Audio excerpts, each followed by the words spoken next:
Hi hello welcome to film Jalsa. This is Shraddha. ఇప్పుడే mechanic Rocky film అయితే watch చేసేసి వచ్చేసాను.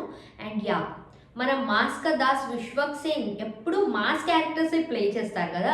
ఈసారి మెకానిక్ రాకీ ఫిలింలో అయితే మాస్ క్యారెక్టర్తో పాటు కాస్త క్లాస్ లుక్ని కూడా మనకు చూపించడం అయితే జరిగింది. సో ఫిలిం మొత్తం స్క్రీన్ ప్లే అది చాలా బాగానే దాన్ని పండించడానికి అయితే ట్రై చేశారు. సెకండ్ హాఫ్ చాలా బాగుంది. అండ్ ఫస్ట్ హాఫ్ దగ్గరకు వచ్చేస్తే మాత్రం అసలు ఫస్ట్ హాఫ్లో ఏమీ లేదు. స్టోరీ స్టార్ట్ అయ్యేది, అర్థమయ్యేది, ఎండ్ అయ్యేది మొత్తం సెకండ్ హాఫ్లోనే. ఫస్ట్ హాఫ్ ఏదో ఉంది అంటే ఉంది అన్నట్టయితే ఉంది. అండ్ ఫస్ట్ హాఫ్ని అలానే సోసోగా నడిపారు. అందులో అసలు చెప్పుకోవడానికి ఏమీ లేదు కంటెంట్. ఏదో అలా యావరేజ్గా సాగిపోయింది. అండ్ అక్కడక్కడ కాస్త కామెడీ బాగానే పండింది. నవ్వుకునే విధంగా అయితే కామెడీ ఉంది. బట్ అక్కడక్కడ అయితే అసలు ఆ కామెడీకి నవ్వు కూడా రాలేదు. అండ్ అండ్ పర్ఫార్మెన్స్ దగ్గరకు వస్తే యాజ్ యూజువల్ విశ్వక్ సేన్ ఎప్పటిలాగానే ది బెస్ట్ అయితే పర్ఫామ్ చేశారు. అండ్ ఆల్సో ఈ సినిమాలో హీరోయిన్స్గా నటించింది మనకి Shraddha Srinath and also Meenakshi Chaudhary. So ఇద్దరు they gave their best. So whole సినిమాని వాళ్ళ భుజాలపైన వేసుకొని నడిపించింది అంటే నాకైతే విశ్వక్ సేన్ అని అనిపించింది. అండ్ ఆల్సో శ్రద్ధ శ్రీనాథ్ కూడా చాలా మంచి కీ రోల్ని అయితే ప్లే చేస్తున్నారు. శ్రద్ధ శ్రీనాథ్ గారి క్యారెక్టరైజేషన్ నాకు చాలా నచ్చింది.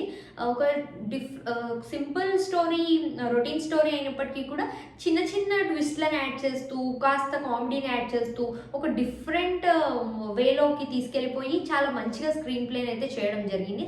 సెకండ్ హాఫ్తో మూవీ ది బెస్ట్ అనే విధంగా అయితే పర్ఫార్మెన్స్ అయినా స్క్రీన్ ప్లే అయినా అంతా మూవీ ది బెస్ట్ అనే విధంగా అయితే ప్లాన్ చేసుకున్నారు.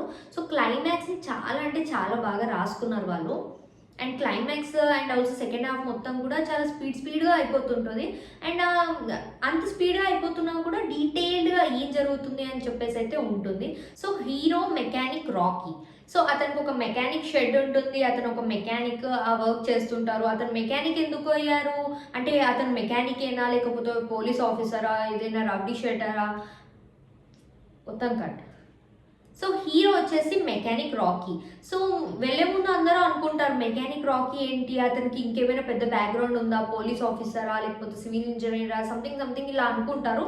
బట్ అది ఏమీ లేదు. ఆయనకి ఎడ్యుకేషన్ అవ్వదు. సో మెకానిక్ షెడ్లోనే ఉంటారు. ఇంకా బాలాజీ షెడ్, అందులోనే వర్క్ చేస్తారు. సో ఇది సో అతను ఇన్సూరెన్స్ వాళ్ళతో ఎలాంటి స్కామ్స్ జరుగుతాయి అనేది స్టోరీ లైన్. సో ఈ లైన్ని బేస్ చేసుకొని ఒక 2.5 hours మంచి ఎంటర్టైనింగ్ ఫిలింని అయితే మనకు అందించారు.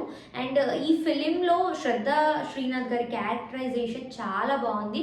లైక్ విశ్వక్ సేన్ గారితో పోటీగా అయితే ఉంటుంది. అండ్ తన క్యారెక్టర్ చాలా ఫన్ వేగా ఫస్ట్ అలా స్టార్ట్ అవుతుంది.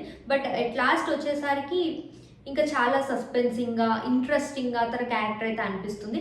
ఇంకా as usual Meenakshi Chaudhary lucky heroine, మనకి ఇన్ని ఫిలిమ్స్లో కనిపిస్తూ లక్కీ భాస్కర్తో లక్కీ హీరోయిన్గా మారిపోయింది. సో తను as usual she gave her best. తన క్యారెక్టర్ వచ్చేసి Priya. So she gave her best. And అందరి క్యారెక్టర్స్ బాగున్నాయి. నరేష్ గారి యాక్టింగ్ కూడా చాలా బాగుంది. చాలా మంచి ఫన్ అయితే జనరేట్ చేస్తారు అతను. సో విశ్వక్ సేన్ గారు ఎప్పుడు లాగానే అతని సినిమాస్ అంటేనే సంథింగ్ మంచి dialogues, mass actions, mass look, ఆ మాస్ మాట్లాడే విధానం ఇదంతా ఉంటుంది. సో ఈ సినిమాలో కూడా అదే విధంగా యాజ్ యూజువల్ మనం ఎప్పుడు చూసే విశ్వక్ సేన్ని చూస్తాము. సో ఓవరాల్గా సినిమా అయితే చాలా బాగుంది. సో ఫస్ట్ హాఫ్ కాస్త స్టోరీ ఏమైనా ఉండుంటే ఇంకాస్త బాగుండేది. బట్ ఓకే, సెకండ్ హాఫ్తో మాత్రం సినిమా మొత్తం చాలా బాగా అయితే నడిపించడం జరిగింది. సో ఓవరాల్గా మెకానిక్ రాకీ ఫిలింకి నేను ఇచ్చే రివ్యూ 5కి 2.7.